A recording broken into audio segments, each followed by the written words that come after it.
Abra sua Bíblia, por favor, em Ezequiel, no capítulo 48.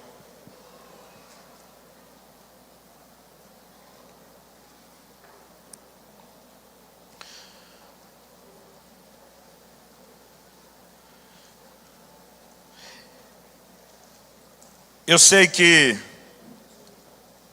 nós não estamos numa reunião exclusiva para a liderança, embora eu sei que há muitos líderes aqui, começando dos líderes de célula, incluindo aqueles que ainda nem sabem que serão líderes. A palavra que eu vou compartilhar essa manhã, normalmente eu falo ela só em reuniões de liderança. E por alguma razão, desde ontem, eu sinto no meu espírito que Deus quer que eu fale a respeito do assunto. Mas eu vou fazer algo aqui um pouco diferente. Nós vamos tentar montar juntos um quebra-cabeça. Então, é muito importante que você fique comigo.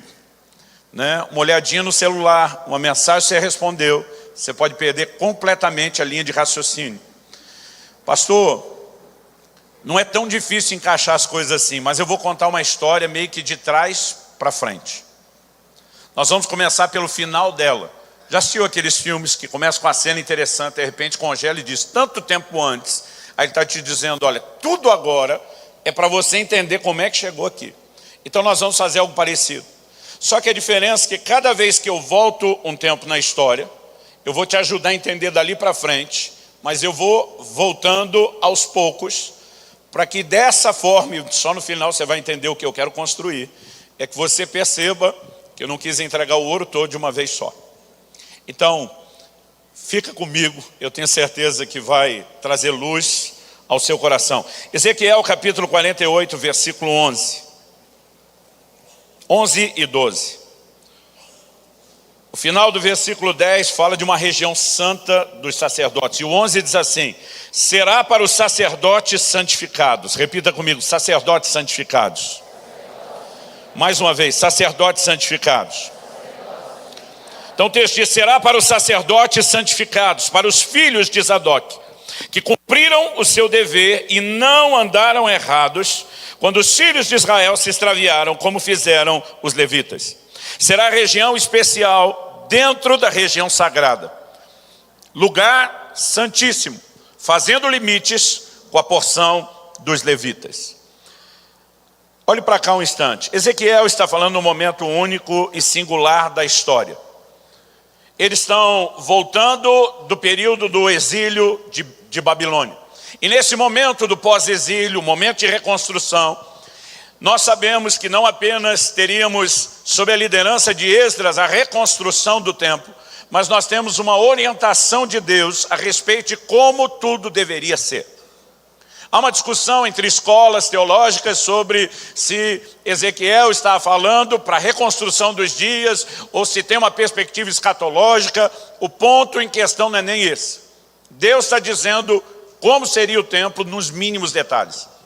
E ele diz, haverá uma região sagrada em volta do templo, mas dentro dela vai ter uma região ainda mais nobre. E Deus diz, eu vou dar um destino para ela. Deus está dizendo, essa herança especial, esse melhor pedaço de terra, ou o que a gente poderia chamar para os levitas, o melhor condomínio para se morar. Deus diz, será para os sacerdotes santificados. Deus especifica não apenas esse adjetivo dos sacerdotes santificados, mas ele também se refere a uma linhagem. Ele diz, será para os filhos, para a linhagem, para a casa de Zadok. E Deus dá exatamente o motivo. Ele diz que não andaram errados quando todos os demais levitas se desviaram. A partir daqui, eu quero construir duas ideias em paralelo. Primeiro, Deus tem o que nós podemos chamar e classificar de uma herança para os santificados. E esse é o tema da minha mensagem hoje. Deus está dizendo para vocês que me levaram a sério e se posicionaram em santidade, eu tenho um legado, uma herança especial. Segundo, Deus está falando de uma linhagem específica. E nós precisamos entender, junto com a história dessa linhagem, os princípios da palavra de Deus, que revelam, na verdade, um propósito a respeito do que Deus espera dos seus ministros, do que Deus espera dos seus obreiros. Então, esse é o ponto onde nós temos Deus promovendo, exaltando, honrando os sacerdotes santificados. Esse é o ponto final da nossa história, onde nós vamos chegar. Mas para entender quem são esses filhos de Zadok, ou essa linhagem, eu preciso que você volte comigo agora, no primeiro livro de Samuel, no capítulo 2, e nós vamos ler a partir do versículo 27. Primeiro livro de Samuel, capítulo 2, a partir do versículo 27. A Bíblia diz: veio um homem de Deus a Eli e lhe disse: assim diz o Senhor, não me manifestei na verdade à casa de teu pai, estando os israelitas ainda no Egito, na casa de Faraó. Eu escolhi dentre todas as tribos de Israel para ser o meu sacerdote, para subir ao meu altar, para queimar o incenso e para trazer a estola sacerdotal perante mim. E dei à casa de teu pai todas as ofertas queimadas dos filhos de Israel. Uma clara referência a Arão, o primeiro de toda uma linhagem sacerdotal. 29. Porque pisais aos pés os meus sacrifícios e as minhas ofertas de manjares que ordenei se me fizessem na minha morada? E tu, porque honras a teus filhos mais do que a mim, para tu e eles os engordares das melhores de todas as ofertas do meu povo de Israel. Portanto, diz o Senhor Deus de Israel: na verdade dissera eu que a tua casa e a casa de teu pai andariam diante de mim perpetuamente.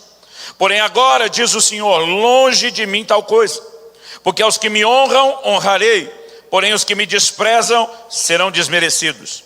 Eis que vem dias em que cortarei o teu braço e o braço da casa de teu pai, para que não haja mais velho nenhum em tua casa. E verás o aperto da morada de Deus a um tempo, com o bem que fará Israel, e jamais haverá velho em tua casa.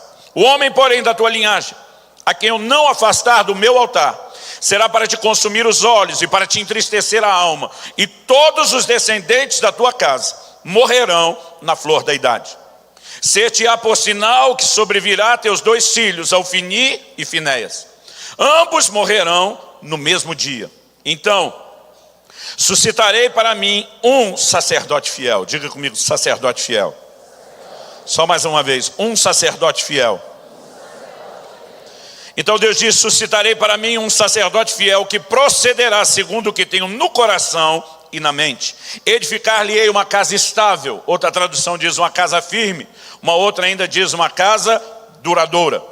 Então o Senhor diz: edificarei uma casa estável e andará ele diante do meu ungido para sempre. E será que todo aquele que restar da tua casa virá inclinar-se diante dele para obter uma moeda de prata e um bocado de pão, e dirá: rogo-te que me admitas a algum dos cargos sacerdotais para ter um pedaço de pão que coma. Então agora nós voltamos um bom tempo na história para compreender um episódio que eu acredito ser imprescindível, que nos ajude a chegar lá no final da história com a mentalidade correta. Nos dias de Eli, nós temos uma corrupção na ordem ministerial. A Bíblia diz que os filhos de Eli roubavam a oferta das pessoas, se prostituíam com as mulheres no templo, e que Eli não os repreendeu. Num dado momento, um homem de Deus, que nós não sabemos o nome, aparece a ele e traz uma mensagem. A mensagem é clara: eu estabeleci o teu pai, entreguei o ministério, confiei a linhagem dele, o ministério, e diz que me serviriam para sempre. Mas o Senhor diz: longe de mim tal coisa. Deus diz: eu vou arrancar você e o seu braço da casa de seu pai. Deus está dizendo: eu não estou mudando a promessa que eu fiz a Arão e a sua descendência, mas você, Eli, eu estou arrancando fora, e junto com você toda a sua linhagem vai ser arrancado fora. Deus estava literalmente dizendo: eu vou acabar com a sua raça. Os teus filhos vão morrer juntos no mesmo dia, e a partir de agora o juízo e a desgraça vai se instalar na sua casa, até que todo mundo seja arrancado do ministério. E quem não morrer de forma prematura será expulso do ministério para mendigar. O Senhor diz: eu vou colocar um fim nisso tudo. E a razão, nós sabemos, é muito clara. Eles saíram fora do padrão. Deus diz: no seu lugar, depois de eu arrancar você, eu levanto um sacerdote fiel, o que você não foi. E para esse sacerdote fiel, eu vou edificar uma casa firme, uma família duradoura. Eu vou criar uma linhagem que, diferente da sua, reproduza esse DNA de fidelidade, esse DNA de compromisso que eu não encontrei em você. E Deus diz, Ele vai cumprir o que eu tenho no coração e na mente. Deus está dizendo, antes de você aparecer na história, antes de eu levantar esse substituto, eu tenho um projeto, eu tenho um propósito, eu tenho algo no coração e na mente para os meus ministros. E você não está me permitindo ir para lá, então eu arranco você e eu levanto alguém que me permita viver o meu sonho na terra. Isso é uma palavra-chave. A partir desse dia, o juízo, a desgraça na forma de juízo se instala na vida de Eli. Nós passamos pelo capítulo 3 e já no 4. A arca do Senhor é tomada na batalha. Os 2 filhos de Eli são mortos no mesmo dia. Ele recebe a notícia não só da morte dos filhos, mas de que a arca de Deus se perdeu. Ele cai da cadeira. A Bíblia diz, já era velho e pesado, quebra o pescoço e morre.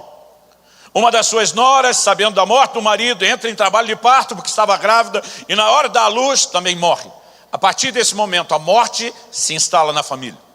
Mas normalmente, eu e você, não costumamos ler a Bíblia preservando uma linha de pensamento, a cronologia. A gente lê alguns capítulos, desconecta o todo e a gente não percebe que o que aconteceu com Eli, seus filhos e a sua nora era só o começo de uma sentença, de uma ordem de Deus contra toda a linhagem deles. Deus diz, eu vou arrancar todo mundo, eu vou acabar com a sua raça. E o processo não termina tão rápido, mas ele continua, o juízo de forma progressiva se estende. E 1 Samuel no capítulo 22, se for rápido de endereço, abra lá comigo. Nós temos um momento específico onde Saul, aborrecido com seus homens, aborrecido com o fato de que Jonatas, seu filho, fez aliança com Davi, ninguém conta para ele. Agora Davi fugiu, escapa dele, inclusive com a ajuda de Mical. Saul, se sentindo traído por todo mundo, começa a apertar a sua liderança principal do exército. E ele começa a dizer para eles, vocês acham que quando Davi for rei, ele vai dar o que eu dei para vocês? Vocês vão ter cargo de confiança, vão ter os privilégios que eu dei a vocês, as vinhas, o salário, a honraria. Em outras palavras, Saul estava lembrando, se eu cair, vocês caem tudo junto, cambada. E com esse incentivo, a Bíblia diz que um tal de Doeg, um edomita, que tinha ido à casa do Senhor no momento em que Davi passa e pede ao sacerdote Aimeleque para consultar o Senhor em favor dele. Doeg resolve dar com a língua nos dentes e diz, olha, eu vi Davi passar pelo sacerdote, consultou o Senhor, deu provisão para ele, é tudo que eu sei. A Bíblia diz que o rei manda chamar Aimeleque. E junto com ele vem uma tropa de sacerdotes. Saul começa a acusá-los, dizendo, vocês estão de mãos dadas com o rei. Aimeleque tenta se defender e diz, eu não estou sabendo de nada que está acontecendo. O homem é seu genro, é capitão do seu exército, é o homem da sua confiança. O que eu fiz de errado consultando ao Senhor em favor dele? Mas por mais que ele tente se defender, Saul dá uma sentença. E no versículo 17 do capítulo 22 nós lemos, disse o rei aos da guarda que estavam com ele, volvei e matai os sacerdotes do Senhor, porque também estão de mãos dadas com Davi, e porque souberam que fugiu e não me fizeram saber. Porém os servos do rei não quiseram estender as mãos contra os sacerdotes do Senhor, tiveram temor. Então disse o rei a Doeg, o que era o edomita, volve-te e arremete contra os sacerdotes. Então se virou Doeg o edomita, e arremeteu contra os sacerdotes, e matou naquele dia 85 homens que vestiam estola sacerdotal de linho. Não bastasse essa chacina dos 85 sacerdotes, olha o versículo seguinte, o 19. Também a Nobe, que era uma cidade sacerdotal, também a Nobe, cidade desses sacerdotes, passou ao fio da espada homens, mulheres, meninos, crianças de peito, bois, jumentos e ovelhas. Saul mandou exterminar uma cidade inteira. Não apenas os 85 sacerdotes, mas tudo, todos os animais, todos os familiares. Toda aquela cidade foi exterminada, com uma exceção. O verso 20 diz, porém dos filhos de Aimeleque, filho de Aitube, um só, cujo nome era Abiatar, salvou-se e fugiu para Davi. Ele anunciou que Saul tinha matado os sacerdotes do Senhor. Então Davi disse a Abiatar, bem sabia eu naquele dia, que estando ali Doeg o edomita não deixaria de o dizer a Saul.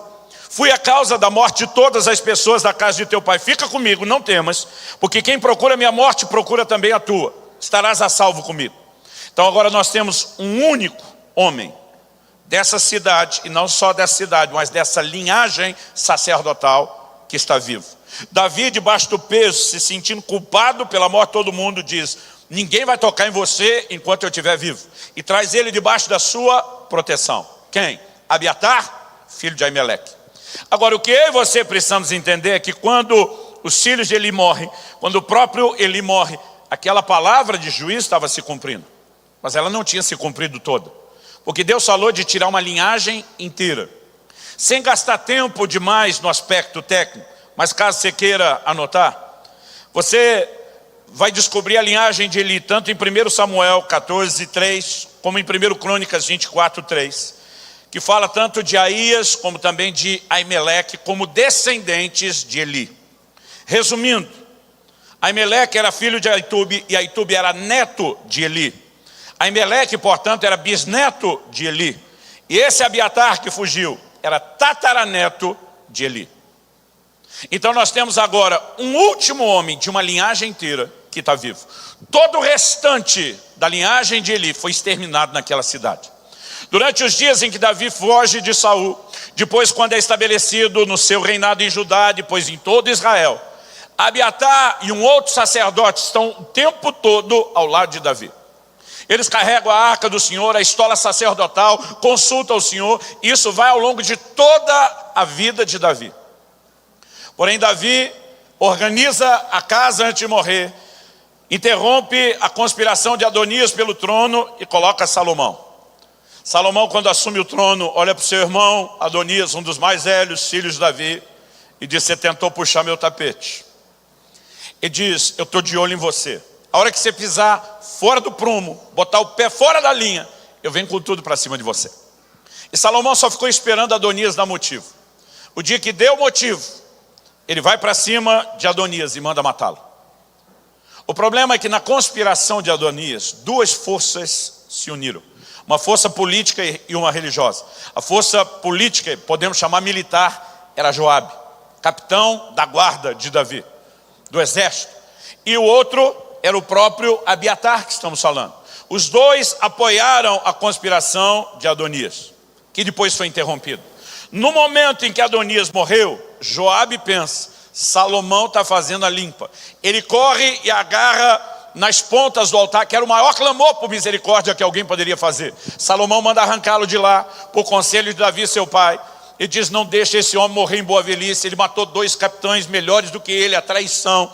Davi está reconhecendo: eu não tive peito e coragem para lidar com o problema, mas você, meu filho, resolva o que eu nunca resolvi. E Salomão, determinado, arranca Joabe de lá e manda matá-lo. Quem que sobrou da conspiração? Abiatar. Vá comigo agora para 1 Reis, capítulo 2. Primeiro livro de Reis, capítulo 2, versículos 26 e 27. Agora Salomão vai ter uma conversa com Abiatar e diz: e Abiatar, o sacerdote, disse o rei: vai para Natote, para os teus campos, porque és homem digno de morte, porém não te matarei hoje, porquanto levaste a arca do Senhor Deus diante de Davi meu pai, e porque te afligiste com todas as aflições de meu pai.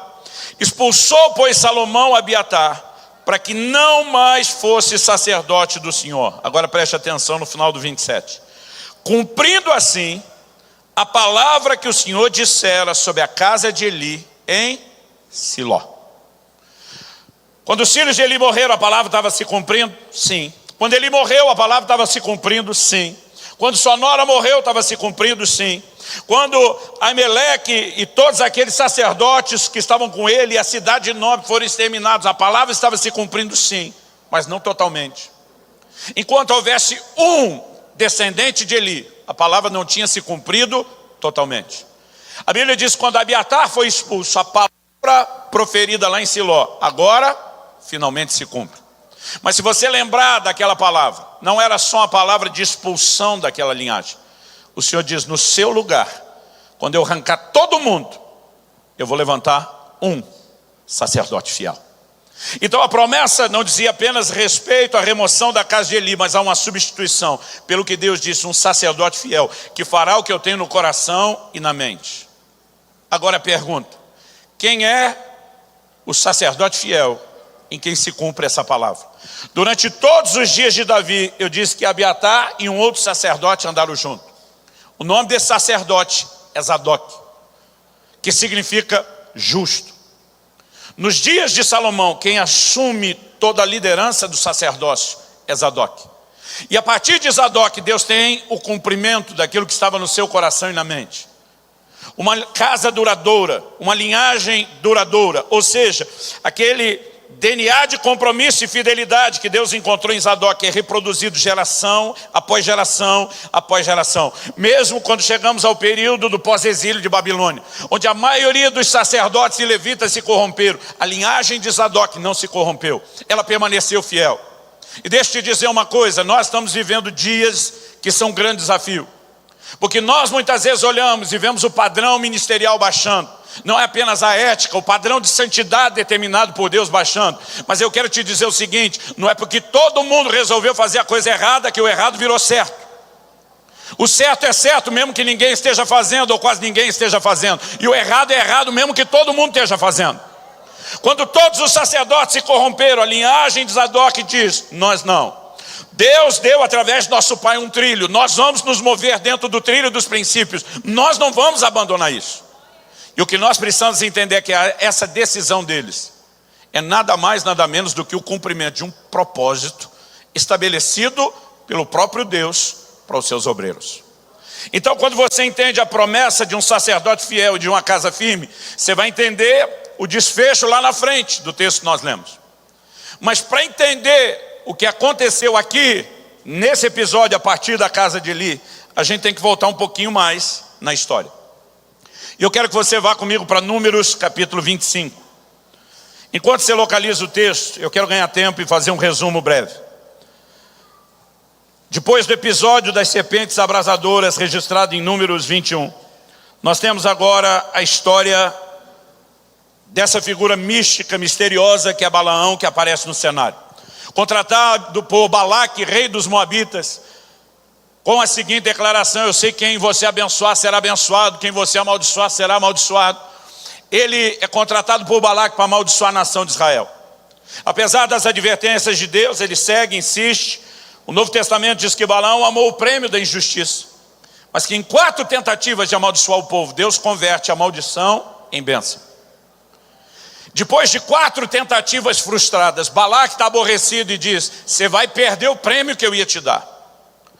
Balaão, que não quer perder o prêmio, diz, calma aí, nós vamos achar um jeito. Ele diz, não tem jeito. Você tenta abençoar o povo, amaldiçoar o povo e acaba abençoando. Você mesmo fala de um Deus que protege eles. Balaão diz, nós vamos achar um jeito. Eu imagino Balaque dizendo, se a maior força do universo está defendendo eles, quem é que vai conseguir atacar? Eu imagino Balaão olhando para ele dizendo, essa é a chave. Se ele é a maior força do universo, nós nunca vamos passar esse muro de proteção, nunca vamos vencê-lo. Então só sobrou uma chance. Se a gente conseguir fazer com que o Deus que é aliado vire inimigo e ataque eles, aí ninguém pode pará-lo, porque ele é a maior força do universo. Imagino Balaque dizendo, é o povo dele que ele defendeu, vem abençoando. Por que você acha que ele ia virar inimigo? Ele diz, eu tenho uma ideia que pode funcionar. Ele diz, você vai enviar as mulheres do seu povo a seduzir os homens de Israel. Mas quando elas fizerem as propostas dos préstimos sexuais, nós não vamos praticar só prostituição natural. Nós temos que colocar junto a espiritual. Então elas não vão cobrar dinheiro. Elas vão exigir que os israelitas se curvem diante dos deuses de vocês. Aí nós levamos esses homens à prostituição natural e espiritual junto. E Deus vai se irar contra eles. E Deus mesmo vai julgá-los. Pensa num conselho que deu certo. Você só descobre que isso foi conselho de Balaão em Números 31:16. A Bíblia fala isso. Mas no Novo Testamento, Jesus se refere a esse conselho de Balaão. Então, é nesse momento que a palavra de Deus diz aqui em Números 25, versículo 1, o seguinte. Habitando Israel em Sitim, começou o povo a prostituir-se com as filhas dos moabitas.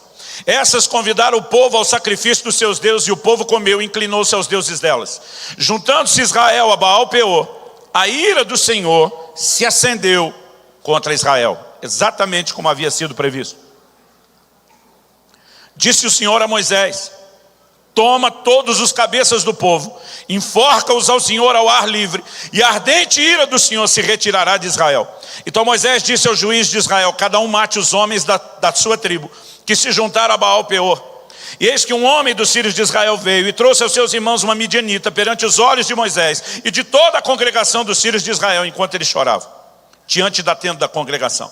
Vendo isso, Finéias, filho de Eleazar, o filho de Arão, o sacerdote, levantou-se do meio da congregação, pegando uma lança, foi após o homem israelita até o interior da tenda e os atravessou, ao homem israelita e à mulher, a ambos pelo ventre. Então a praga cessou de sobre os filhos de Israel, e os que morreram da praga foram 24.000. Então disse o Senhor a Moisés: Finéias, filho de Eleazar, filho de Arão, sacerdote, desviou-me a ira de sobre os filhos de Israel, pois estava animado com o meu zelo entre eles, de sorte que no meu zelo não consumi os filhos de Israel. Portanto dize: eis que lhe dou a minha aliança de paz, e ele e a sua descendência depois dele terão aliança do sacerdócio perpétuo. Repita comigo: aliança do sacerdócio perpétuo. Qual a razão disso? O texto diz: porquanto teve zelo pelo seu Deus e fez expiação pelos filhos de Israel. Gente, nós não estamos estudando só a história de um povo. Paulo diz em 1 Coríntios, no capítulo 10, no versículo 11, que essas coisas que sobrevieram a Israel foram escritas para advertência nossa, para exemplo nosso de quem são chegados os fins dos tempos. Deus não queria apenas que eu e você soubéssemos o que um dia aconteceu na história. Ele queria nos instruir para o tempo que nós vivemos hoje. Então nós temos um momento onde o povo se entrega à prática do pecado. E nós temos um líder, Finéias, neto de Arão, filho de Eleazar, que era filho de Arão. Ele passa a mão numa lança, vai atrás desse casal, e a Bíblia diz: executou a ambos. Nesse momento, a praga cessou. 24.000 pessoas já haviam morrido debaixo do juízo daquele pecado. Mas Deus olha e diz: eu vi em você um zelo de santidade que me agradou. Então eu quero dizer algo: eu estou fazendo com você, Finéias, a aliança do sacerdócio perpétuo. Ele está dizendo: você e a sua linhagem jamais serão arrancados do ministério. O que é que Deus está dizendo com isso? Deus está dizendo: é esse DNA de zelo, de santidade, de fidelidade que eu estou procurando, e quando eu encontro, esse é o DNA que eu quero garantir que seja reproduzido. Quem está entendendo, diga amém. Agora, Arão tinha 4 filhos, 2 morreram por levar fogo estranho diante do Senhor, sobraram 2, Eleazar e Itamar. Deus não está dizendo que a linhagem de Eleazar, ou através de outros filhos que não fossem Finéias, ou que a de Itamar estavam fora. Todos eles continuam no sacerdócio. Mas de Finéias para baixo, Deus diz: aqui tem um grupo que está garantido e nunca será removido. Lá na frente, a gente vê a prova de que os outros descendentes de Arão continuaram inclusos. Porque quando você estuda a linhagem de Eli, ele era da linhagem de Itamar, e estava liderando o sacerdócio. Deus não deixou de dar oportunidade aos demais. Mas quando a coisa bagunçou, e Deus diz: eu vou arrancar essa turma comprometida, e eu tenho que levantar um sacerdote fiel. Aonde você acha que Deus foi procurar? Nós dissemos que Zadok é o cumprimento dessa palavra. E quando você vai estudar a linhagem de Zadok, e aqui é outro detalhe interessante, porque muitas vezes a gente acha que essa genealogia toda que está na Bíblia é só chatice. Mas em 1 Crônicas, capítulo 6, de 49 a 53, você descobre que Zadok, ele vem da linhagem de Finéias, neto de Arão. Na hora que a coisa corrompeu, Deus disse: não dá não, eu preciso de gente séria. Aonde Deus foi procurar? Lá naquele grupo, que diz: esses têm aliança do sacerdócio perpétuo. E Deus volta a pegar alguém dessa linhagem que continua reproduzindo o DNA de compromisso. Nos dias do pós-exílio de Babilônia, quando Israel chegou no auge da apostasia, a Bíblia diz que os filhos de Zadok não se corromperam. Você vai estudar no livro de Esdras, a genealogia de Esdras, o grande sacerdote reformador do período pós-exílio. E lá em Esdras 7, de 1 a 5, você descobre que Esdras é da linhagem de Zadok, e portanto da linhagem de Finéias, aquela que Deus diz: terão aliança do sacerdócio perpétuo. O que nós temos naquele versículo que lemos de Ezequiel 48 é o desfecho de um plano, de um projeto de Deus, desde o início, a respeito dos seus ministros. E quando a gente entende o que é essa promessa da casa firme, o que é Deus removendo uma linhagem corrompida, preservando aquela que preserva o DNA de compromisso, nós chegamos a uma única conclusão. Eu quero te perguntar agora, depois de falar da promessa da casa firme, o que leva alguém a ser estabelecido por Deus no ministério e o que leva alguém a ser removido do ministério. Nós já aprendemos com Eli que infidelidade leva alguém a ser removido do ministério. No entanto, o que levou primeiramente Arão e toda a tribo de Levi a estarem no sacerdócio? Você já parou para se perguntar isso? Quase sempre no Velho Testamento, quando Deus fala de tirar o povo de Israel, não existe menção de uma tribo sacerdotal. Pelo contrário, em Êxodo 19, 5 e 6, depois que eles chegam no Monte Sinai, já tendo saído do Egito, as palavras que Deus declara sobre eles são: vocês serão um reino sacerdotal. Deus está dizendo: eu quero um reino inteiro de sacerdotes. Deus nunca esteve atrás de uma única tribo. Em algum momento uma tribo é separada das demais, mas esse não era o projeto. O que nós mais defendemos na bandeira da reforma, levantada há mais de 500 anos, é o sacerdócio universal do crente, além da salvação por fé e não por obras.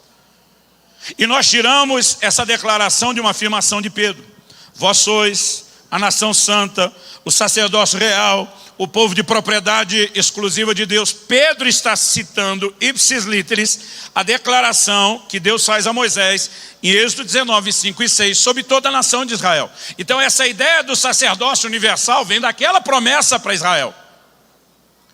Mas num momento uma tribo foi separada das demais. Se você entender quando isso aconteceu, talvez você consiga entender o porquê. E o único texto do Velho Testamento que fala quando isso aconteceu está lá em Deuteronômio, no capítulo 10 e no versículo 8. Deuteronômio, que é chamado, significa segunda lei ou repetição da lei. O momento onde Moisés apresenta os highlights, os melhores e piores momentos da trajetória de Israel até Canaã e os principais mandamentos. Ele afirma em Deuteronômio 10, versículo 8, ele diz: por esse mesmo tempo, o Senhor separou a tribo de Levi para levar a arca da aliança do Senhor, para estar diante do Senhor, para o servir e para abençoar em seu nome até o dia de hoje. Por esse mesmo tempo. Do que Moisés está falando? Ele se refere aos dois momentos, a primeira e a segunda subida no monte, onde ele permanece 40 dias recebendo as tábuas do mandamento. As primeiras ele quebrou e ele sobe a segunda vez. É entre a primeira e a segunda subida que ele está mencionando, que ele diz: foi nesse tempo que o Senhor separou a tribo de Levi. Pergunta: o que aconteceu nesse tempo? Dá uma olhadinha comigo, Êxodo capítulo 32, versículo 25. Moisés desce do monte por uma palavra de Deus: seu povo que você tirou do Egito já se corrompeu. O Senhor diz: eu vou destruí-los. Moisés dá um sermão em Deus sobre como ser Deus, não faz isso não. Mas quando ele desce e vê o que aconteceu, ele mesmo quebra as tábuas da lei, como quem diz: não brinco mais, chega, estou fora, desisto. E o verso 25 diz o seguinte: vendo Moisés que o povo estava desenfreado. Essa palavra traduzida aqui, desenfreado, no original hebraico significa desenfreado, sem freio. Vendo que o povo estava sem freio, em outras palavras, imparável, pois Arão o deixara à solta, sem cabresto, para a vergonha no meio dos seus inimigos, pôs-se em pé, obrigado, à entrada do arraial. Agora eu quero que você entenda aqui algo comigo. O que é a entrada do arraial?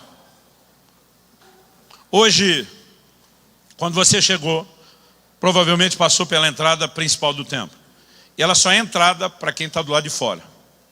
O mesmo lugar considerado entrada, na hora que você for embora, será chamado de saída. Porque o que faz daquela linha que você passou, entrada ou saída, é o lugar onde você está. Se você está do lado de dentro, ela é saída. Se você está do lado de fora, ela é entrada. Quando a Bíblia diz que Moisés se pôs à entrada do arraial, está dizendo que ele saiu dos limites do arraial. E quando ele passa o limite que define o arraial, então ele está do lado de fora, portanto a entrada. De lá, ele grita para quem está dentro. Olha o que o texto diz: pôs-se em pé à entrada do arraial e diz: quem é do Senhor, vem até mim. Já que ele não consegue parar o povo e impedi-los de pecar, ele sai do meio do povo e diz: quem está do lado do Senhor, já que não dá para parar todo mundo, se posiciona e vem para o lado de cá. A Bíblia não diz isso. Na minha cabeça, imagina ele pegando aquela vara, fazendo a risca no chão, e diz: quem é pelo Senhor, passa para o lado de cá. Quem foi que passou a linha? O texto diz: então se juntaram a ele todos, não alguns, não a maioria, todos os filhos de Levi, uma tribo inteira, se posiciona do lado de Moisés, que também era levita. Então, a palavra de Deus nos diz assim: aos quais disse, ao grupo do lado de fora, assim diz o Senhor, o Deus de Israel, cada um cinja a espada sobre o lado, passai e tornai a passar pelo arraial de porta em porta, e mate cada um a seu irmão, cada um a seu amigo, cada um a seu vizinho.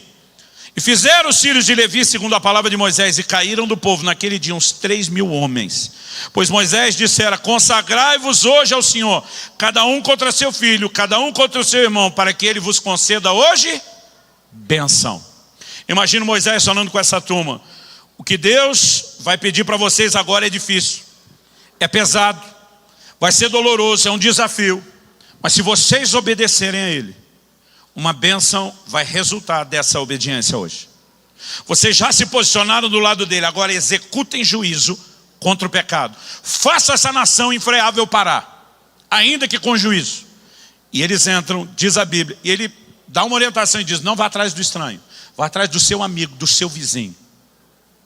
Mas se vocês obedeceram, ele vai trazer hoje uma bênção. Que bênção é essa? Lá na frente, quando ele conta esse momento da história, ele diz: foi nesse tempo que o Senhor escolheu a tribo de Levi, atrás de quem Deus estava para trabalhar para ele e servi-lo. Gente que demonstrasse fidelidade e compromisso com ele. Quem está entendendo, diga amém. E quando Deus encontra, Deus diz: é com esse grupo e não com aquele que eu vou contar. Lá na frente, quando Finéias resolve passar a mão numa lança e executar juízo, você acha que ele teve a ideia e a criatividade sozinho? Ou que esse menino cresceu ouvindo as histórias do pai e do avô sobre esse dia que separou a tribo? Ele diz: nós entramos nesse negócio por um compromisso, nós permaneceremos no ministério pelo mesmo compromisso. E quando você chega no Novo Testamento não é diferente. Paulo escreve aos Coríntios e diz: o que se requer dos dispenseiros é que sejam achados fiéis. Só isso. Mas o que era para ser só isso, infelizmente hoje em muitos lugares está aparecendo tudo isso. O que leva alguém a entrar no ministério, fidelidade. O que leva alguém a sair, falta dela. Por muito tempo eu imaginei que Saul nunca teve uma chance real. Eu pensava: o povo queria um rei, Deus falou: pega esse aí para se divertir até aparecer alguém que preste. Eu nunca achava que Saul teve uma chance real. Até que um dia eu estou lá meditando em 1 Samuel 13:13. E aí o profeta Samuel diz para ele: se você tivesse obedecido o Senhor, Ele teria confirmado o seu reino para sempre. Eu levei um susto, falei: pera, o que é isso? Teria confirmado para sempre. Samuel está dizendo: Ele não queria te substituir. Você só foi substituído por falta de fidelidade. Agora o Senhor já procurou um homem que lhe agrade. E quando Deus acha o homem que lhe agrade, Deus faz uma promessa para ele, que se você pensar bem, é a continuidade do que foi oferecido para esse homem. O que significa: seu reino seria confirmado para sempre. Que Saul não ia morrer nunca. Que ele ia virar uma espécie de Highlander, que se ninguém cortasse a cabeça ia viver de geração em geração. É claro que não. É aqui que nós precisamos entender a continuidade geracional. Estevão nos dá uma informação no Novo Testamento que não tem no Velho, que é a duração do reinado de Saul. No Velho Testamento a gente sabe que Davi reinou 40 anos, Salomão reinou 40 anos, mas não existe nada claro sobre o tempo de reinado de Saul. Estevão, em Atos 7, pregando, diz: Saul reinou 40 anos. Irmão, me diz o que foi que ele perdeu. Ele reinou o mesmo tempo que Davi, o mesmo tempo que Salomão. Quem perdeu não foi Saul, foi a sua continuidade geracional, que foi cortada fora, porque reproduziria o DNA de infidelidade. Agora, quando Deus diz: seu reino duraria para sempre, e você vê que no substituto que é Davi, Deus fala a mesma coisa: sua linhagem vai reinar para sempre. Deus prometeu a Davi uma casa firme, estável, duradoura. E já vimos que isso na Bíblia significa continuidade geracional. Deus diz: nunca faltará descendente seu que se assente no trono. O que é que Deus estava dizendo? Não só vocês vão governar por muitas gerações, de repente virá um da sua linhagem que se sentará no trono para reinar para todo sempre. Deus estava prometendo: o Messias virá da sua linhagem. O que me faz suspeitar, não vou pôr isso como doutrina, só especulação, que se Saul não tivesse falhado, talvez hoje eu e você, em vez de cantar que Jesus é o leão da tribo de Judá, cantaríamos que ele é da tribo de Benjamim. O que Saul jogou fora não foi os dias do seu reinado, foi a continuidade geracional. Quem está entendendo, diga amém.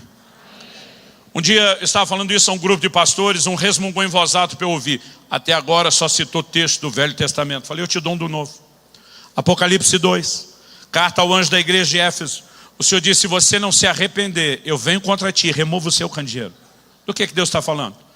No capítulo 1, João tem uma visão, 7 candeeiros de ouro, 7 estrelas. O anjo explica, os candeeiros são as igrejas da Ásia, as estrelas são os mensageiros das igrejas. Agora Deus está falando com um dos anjos, um dos mensageiros. Se você não arrepender, o candeeiro, a igreja que eu te entreguei, eu tomo de volta de você. Porque do Velho para o Novo Testamento, nós não temos uma mudança dos princípios de Deus. Nós temos uma progressão na revelação de um processo que Deus quis que nós fôssemos entendendo de forma ampliada ao longo do tempo. Mas Deus não mudou. As pessoas hoje em dia falam de Velho e Novo Testamento, quase como se no Velho Testamento Deus era ruim e depois ele converteu e ficou bom. Irmão, Deus não muda, Ele é o mesmo. A revelação dele progrediu, mas Ele não mudou. Eu não aguento mais ouvir essa conversa de que no Velho Testamento era de um jeito, no Novo era do outro. Alguns aspectos sim, princípios do caráter, do plano e do propósito de Deus não mudam de uma aliança para outra. A gente precisa entender isso. Agora, outro dia eu vi alguém falando, não, no Novo Testamento não tem juízo. Falei, alguém tinha que ter avisado Ananias e Safira, morreram à toa. Falei, alguém tinha que ter avisado Jesus, que fala para aquela mulher que ele chama de Jezabel, eu vou te pôr de cama, eu vou matar seus filhos. Como que o mediador da nova aliança não sabia que não tinha juízo e está julgando os outros? Pedro diz que o juízo começa pela casa de Deus. Irmão, não se engane. Não só há juízo no Novo Testamento. Mas deixa eu te dizer uma coisa, nós estamos orando por avivamento. Quanto maior a medida de glória, maior a medida de juízo. É nesse ambiente que Ananias e Safira caem mortos. Deus não mudou os seus padrões. E para terminar, o que eu quero que você leve em questão é o seguinte, durante muito tempo, a igreja foi conhecida como o único exército que abandona para trás o seu serviço. Infelizmente, nós carregávamos esse adjetivo. Começamos a aprender um pouco mais sobre misericórdia, sobre restauração, sobre novas oportunidades, e começamos a crescer na ideia de recuperar ministros que tropeçaram. Mas aí nós saímos de um extremo, ou ninguém prestava para mais nada, e fomos para um outro extremo, de que agora alguns, diferente de antigamente, que sabia que não tinha mais jeito, disse, se eu fizer uma babada vai ter chance para mim, e eles têm um pouquinho mais de encorajamento para fazer o que é errado. Eu quero terminar te dizendo o seguinte, é melhor não pecar do que pecar e ser restaurado depois. Nós não vamos negar que tem restauração para quem pecou, mas eu quero te garantir que é melhor não pecar do que pecar e ser restaurado depois, porque todo pecado, mesmo que perdoado, tem consequências. A palavra de Deus é muito clara sobre isso. Quando aqueles 12 espias voltam de Canaã, 10 deles infamaram a terra, o Senhor os fulminou na hora. Mas porque o relatório deles contagiou uma geração, Deus diz para Moisés, vaza daí do meio que eu vou matar todo mundo. E de você eu faço uma geração que vai possuir a terra. Recomeço com você. Moisés disse, Deus faz isso não, tem misericórdia deles, perdoa. Deus disse, tá bom, perdoei. Não vou matar eles. Agora. Todo mundo volta para o deserto. Para cada um dos 40 dias espiando a terra, para cada dia 1 ano. 40 anos eu vou matar ele aos poucos. Mas ninguém vai entrar na terra. Mas Deus, o Senhor perdoou ou não perdoou? Perdoei. Tanto que não vou matar agora. Mas vou matar aos poucos. Irmão, deixa eu te dizer, a ideia de que o perdão remove qualquer consequência, ela é equivocada. Segundo Samuel capítulo 12, Natã confronta Davi. Conta uma história que eu acho que os pastores e líderes deveriam adotar essa estratégia nos seus aconselhamentos. Jesus disse que a gente vê o cisco no olho do irmão de longe, só não vê a trave no nosso. Outro dia alguém falou, não pastor, a gente é ruim de enxergar problema. Eu falei, não, a gente é ruim de enxergar o nosso, porque o dos outros a gente vê bem. Então Natã conta uma história como se fosse uma terceira pessoa, porque cisco no olho dos outros a gente enxerga. Davi fica revoltado, sem saber que estava falando dele. E como rei ele sentencia esse homem à morte. Esse homem tem que morrer. Natã diz, pois é, pela sua falta de entendimento, vou explicar, esse homem é você. Agora, pela lei de Moisés, Davi tinha que morrer tanto pelo adultério como pelo homicídio. Agora, pela sentença real, proferida pela sua própria boca, ele tem que morrer. E aqui nós temos uma janela de graça se abrindo no Velho Testamento. Ele diz, mas você não vai morrer. Teu pecado foi perdoado. Eu imagino que enquanto Davi está assim, preparando aquele, ô glória, Natan já atropela ele e diz, mas a espada dos amonitas que você usou contra Urias jamais se apartará da tua casa. Você foi perdoado, Davi, mas o que você fez com a mulher do cara escondido, vão fazer com as suas à luz do dia. Irmão, a vida de Davi, com o perdão da palavra, virou uma desgraça, um inferno depois desse dia. Porque a espada avança dentro da sua casa. Nas minhas contas levou pelo menos 11 anos, mas um dia Absalão arma uma tenda. Talvez Davi já tivesse até esquecido. Ele arma uma tenda, possui todas as concubinas de Davi diante de toda a nação, para mostrar que a rebelião e a revolta dele não tinham mais retorno. E aí Deus mexe no ponto que mais doeu em Davi. Mas a criança que foi gerada dessa relação vai morrer. O homem, segundo o coração de Deus, passa 7 dias prostrado, sem comer, sem levantar, chorando, intercedendo pela criança. A criança não, Senhor, a criança não. E Deus diz, vai morrer, vai morrer, vai morrer. E morreu. Mas Deus, espera aí, o pecado foi perdoado ou não foi? Foi. Mas as consequências se manifestam.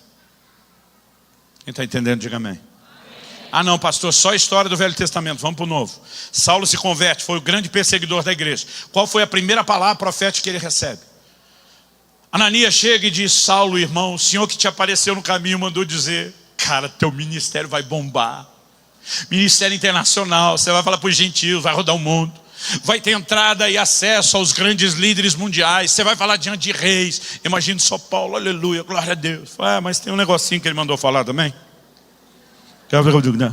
Paulo diz como é que é? Um negocinho aí, repete. Ele mandou te dizer assim, eu te mostrarei o quanto importa sofrer pelo meu nome. Imagino Paulo engolindo seco. É o cara que entendeu a graça e justificação como nenhum outro, mas sua primeira palavra profética foi, perseguiu uma igreja, bonitão, não foi? Foi. Agora vai ver o que é bom, está perdoado. Mas vai colher o que plantou. Naquele dia Paulo ganha o dom do para-raio. Onde ele vai, irmão? Confusão. Apesar de perdoado. Quem está entendendo, diga amém. Sabe qual é o nosso problema? É a incapacidade de ver que pecados, mesmo que perdoados, podem diminuir aquela herança dos santificados.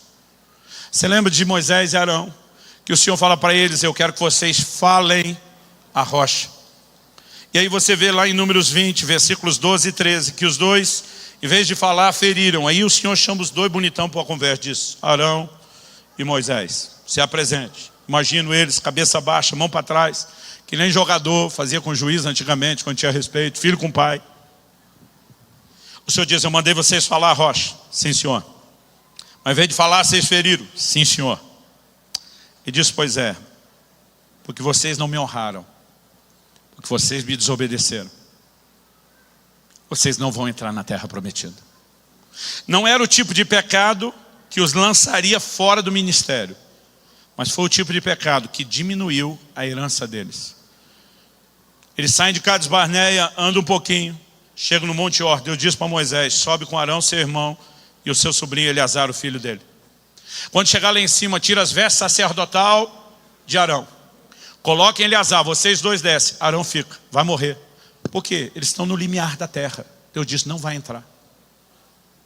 Aí você pula o capítulo 21, episódio das serpentes abrasadoras, 22 a 25 de Balaão. Quando chega no 27, parece muito tempo, mas não é. Chega a vez de Moisés. Deus diz, agora você, bonitão, sobe para o Monte Abarim.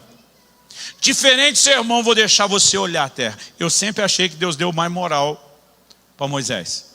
Hoje eu já questiono isso. Eu acho que Deus estava de provocação e disse, olha o que é que você perdeu. Olhar. Mas só olhar, porque não vai entrar não. Porque os nossos pecados, ainda que perdoados, eles trazem consequências e eles afetam a nossa herança. Então termina comigo no livro de Ezequiel. Capítulo 44. A partir do versículo 10.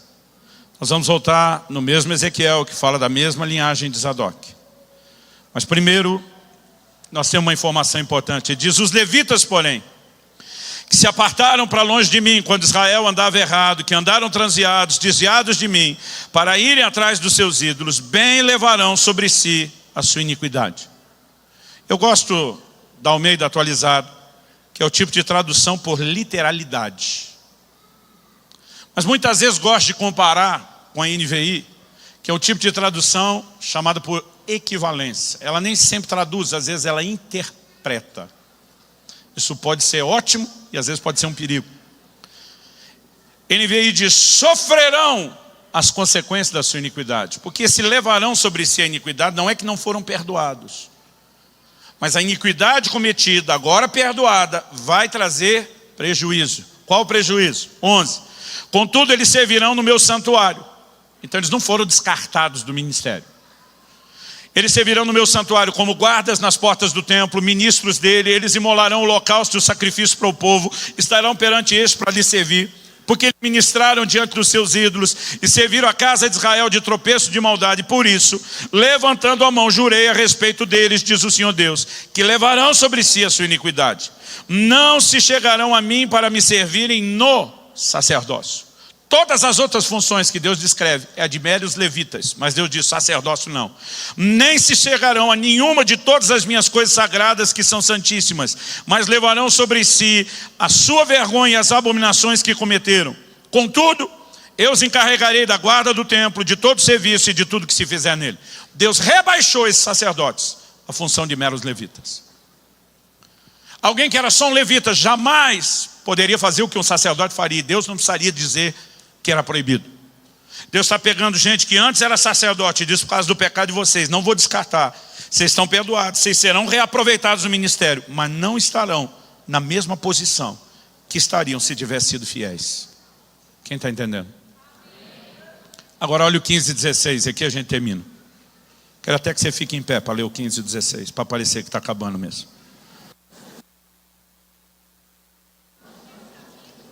Ezequiel 44, 15 e 16. Mas os sacerdotes levitas, preste atenção agora, os filhos de Zadok, a linhagem de Zadok, a casa de Zadok, o sacerdote fiel, que cumpriram as prescrições do meu santuário, quando os filhos de Israel se extraviaram de mim, eles se chegarão a mim para me servirem. Estarão diante de mim para me oferecerem a gordura e o sangue, diz o Senhor Deus. Eles entrarão no meu santuário e se chegarão à minha mesa para me servirem e cumprirão as minhas prescrições. A herança dos santificados não é apenas um pedaço de terra à volta do templo. Não é apenas uma herança natural e física. O Senhor está dizendo: vocês vão ter um lugar na minha presença que outros não terão. Vocês vão ter um lugar de acesso diante de mim que outros não terão. Irmão, preste atenção, eu não estou pregando aqui um evangelho do mérito. Alguns tentam tirar o que a gente fala do contexto. O que eu estou falando aqui é semeadura e ceifa. O que eu estou falando aqui é reciprocidade. Deus diz: eu honro os que me honram, mas os que me desprezam, eu desprezarei. Nós estamos criando uma distorção da graça, onde não existe mais semeadura e ceifa, onde não tem colheita do que se planta, onde não existe reciprocidade e nem precisa ter um código de honra. Eu quero te dizer, a palavra de Deus não admite isso. Nenhum de nós será santo só com a sua força. O que nós temos que entender, isso não é assunto de hoje, é que a graça é a maior força empoderadora para viver santificação. Mas se nós não entendemos esse princípio, jamais viveremos a herança plena. Há um grito no coração de Deus por uma linhagem de Zadok, que mesmo que não seja literal, que continue se multiplicando, de gente que honre ao Senhor com a sua conduta, com a sua postura. Há uma herança para os santificados e nós precisamos persegui-la, não apenas porque queremos colher os resultados disso, mas principalmente porque queremos o sorriso no rosto dele. Quem está entendendo, diga amém. Outro dia um cara falou para mim, falou: não entendo você ficar pregando santidade desse jeito. Ele falou: nada que eu fizer de bom vai fazer Deus me amar mais, e nada que eu fizer de ruim vai fazer Deus me amar menos. Falei: isso é verdade? Falei isso para o meu filho um dia, falei para ele. Quando ele chegou com um boletim em casa que tinha uma nota vermelha, estava apavorado. Falei: filho, deixa eu te explicar uma coisa. Nada que você fizer de ruim vai fazer eu te amar menos. Nada que você fizer de bom vai fazer eu te amar mais. Eu não te amo pela sua performance, eu te amo porque você é meu filho. Pensa o menino, está tremendo de medo. Aí o rostinho dele foi aliviando, uma paz foi entrando. Mas daqui a pouco a carinha de paz foi mudando para uma cara de malandragem. Quase como quem diz, então liberou geral.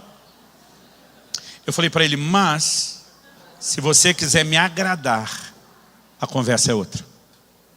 Tem duas doutrinas bíblicas bem distintas. Uma fala do amor que Deus tem por você. A outra fala de agradar.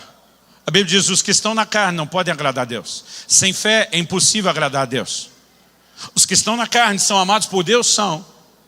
Os que estão sem fé, na incredulidade, são amados por Deus? São. Mas vão para o inferno mesmo amado. Porque não é o amor de Deus que muda o destino deles. É a resposta deles ao amor de Deus. E aí entra nesse terreno de agradar. E a gente precisa de uma reforma doutrinária a respeito do que é agradar a Deus. O Senhor nos chamou para viver nesse lugar. Quem está entendendo, diga amém. Pai, a tua palavra foi pregada. Eu tentei da melhor forma possível repartir aquilo que o Senhor nos tem orientado. Mas se o Senhor não vivificar essa palavra, terá sido só uma aula de história ou um pouco de teologia. Nós precisamos de mais do que isso. Eu oro que o Senhor vivifique a tua palavra no coração dos meus irmãos e irmãs. Que o Senhor não apenas traga entendimento espiritual, como também traga aplicação prática, personalizada na vida de cada um. Que nós possamos perceber o grito do teu coração por uma geração zelosa, que entende que a graça não apenas se manifestou trazendo salvação a todos os homens, mas também ensinando-nos que, renegadas as paixões, as impiedades mundanas, vivamos no presente século de forma sóbria, justa e piedosa, aguardando a bem-aventurada manifestação de nosso Senhor Jesus Cristo. Eu oro que nesta manhã, diante do entendimento e do temor do entendimento da tua palavra, cada um dos meus irmãos e irmãs possa renovar seu posicionamento de consagração, de santificação diante do Senhor. Nós clamamos em nome do Senhor Jesus. Se você crê e concorda, diga amém. Se você recebe essa palavra, diga eu recebo em nome de Jesus. Irmão, olhe para cá um instante. Deixa eu terminar com esse pensamento. Em 1 Timóteo capítulo 3, Paulo diz que o ministério começa com a vocação. Pessoas se sentem vocacionadas. Mas ele diz, não adianta só ter vocação, tem que ter qualificação. E depois, eles têm que ser experimentados, provando as qualificações, para só em quarto lugar ser estabelecido. Quando você pega 1 Timóteo 3, há uma lista de qualificações, juntando o que ele fala dos bispos, dos diáconos, eliminando as repetidas, mas juntando essas duas listas. Você tem 16 características explícitas. Podemos discutir pelo menos uma implícita, além das 16. Mas vamos ficar só nas 16. Das 16 explícitas, só uma diz respeito à habilidade. Seja apto para ensinar. Todas as outras 15 são traços de caráter. Agora, o que a igreja fez nos últimos séculos? A gente descartou as 15. E a gente concentra todo treinamento de liderança só no seja apto para ensinar. Dando habilidade, habilidade, habilidade. Quando o ministério deveria ter como principal força o exemplo. Paulo diz, seja meu imitador. Hoje em dia a conversa, não olha para o homem não, irmão, olha para Jesus. A primeira geração dizia, olha para nós como nós olhamos para Jesus. Nós somos sérios em copiá-lo e você vai poder copiar a gente. E esse código de dignidade dos ministros precisa ser restaurado. É a isso que Deus está nos chamando. Eu não aguento mais andando pelo Brasil e pelo mundo, ver pastores e líderes tropeçando e caindo. Eu não aguento mais. Deus não é como Davi, ele não bota um Urias na linha de frente para que morra. O ministério não tem que ser uma missão suicida. É só nós nos conectarmos corretamente com ele. Nenhum de nós precisa terminar mal. Mas durante muitas vezes eu tenho orado a Deus, tenho dito, Senhor, se a corda for arrebentar para o meu lado, o Senhor é o Deus onisciente. Se eu não for segurar a onda, eu lhe imploro, me leva antes. Não me deixa viver para desonrar o seu nome. Você consegue imaginar? Se em vez de tanto escândalo, como a gente tem hoje em dia, se a gente tivesse homens que fossem olhados, homens e mulheres, pela sociedade como gente digna de ser copiada e de exemplo, o impacto que o Evangelho de Jesus não teria na terra. Mas existe não só um grito no coração de Deus, há uma convocação que começa pelos ministros. Chorem os ministros do altar. Há um chamado ao arrependimento, ao conserto, à santificação. Nunca você vai achar na Bíblia e história avivamento sem santificação. A gente está orando muito por avivamento e santificando pouco. Se a gente combinar um pouco mais de santificação, pode até orar menos por avivamento, que ele vai manifestar mais rápido. Alguém tem que tomar esse microfone de mim.